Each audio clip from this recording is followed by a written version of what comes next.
రైతు బంధు నిధుల ఖాతాలో తమ జమ అవుతోందని ఖాతాలో డబ్బు అంటూ ప్రభుత్వం చెబుతుంటే ఆ నిధుల్ని మంత్రి గారి కంపెనీలోకి మళ్లించుకున్నారని బీఆర్ఎస్ ఆరోపించింది.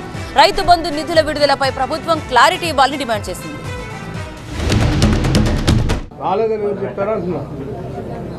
పడుతూనే ఉన్నాయి. ఇప్పటికి ఆల్రెడీ 1 ఎకర్ ఉన్న వాళ్ళు అందరూ అయిపోయింది. 1 ఎకర్ ఉన్న వాళ్ళు అందరూ అయిపోయింది. ఇవే కదా వేసింది.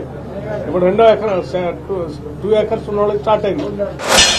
ఇప్పటి వరకు రైతు బంధు పథకం కింద 6-7 ఎకరాలకు మేము పైసలు వేసేది మా ప్రభుత్వం ఉన్నవాడు. కనీసం ఇప్పుడు ఎకరం లోపల కూడా రైతులకు రైతు బంధు పైసలు వల్లే. మరి వాళ్ళ సోషల్ మీడియాలో నడుస్తూ ఉన్నది ఒకటి, నేను మొన్న కూడా గుర్తు చేసి నీళ్ళ గుర్తు చేస్తూ ఉన్నా. రైతు బంధు పైసలు ఈ 1000 కోట్ల రూపాయలు రైతుల ఖాతాల్లోకి రాలే కానీ revenue minister company Raghava constructions ఖాతాలోకి పోయినాయి అని చెప్పి సోషల్ మీడియాలో జోకులు నడుస్తున్నాయి. మరి అది నిజమా కాదా? ఆ పైసలు నిజంగా రాఘవ కన్స్ట్రక్షన్స్కి పోయినాయా? మీ కాంగ్రెస్ పార్టీలకు సంబంధించి ఇంకెవరన్నా కంపెనీలకు పోయినాయా? మీ కాంగ్రెస్ పార్టీ ఎన్నికలకు నిధులు సమకూర్చిన వాళ్ళ కంపెనీలకు పోయినాయా? లేకపోతే మీరు ఢిల్లీకి కప్పం కట్టడానికి ఇంకెవరి కంపెనీలకన్నా ఈ డబ్బులు ట్రాన్స్ఫర్ చేసిరా? మరి రైతులకు ఎందుకు ఇవ్వాలి మీరు పైసలు? సమానం చెప్పాల్సినటువంటి అవసరం ఉంది.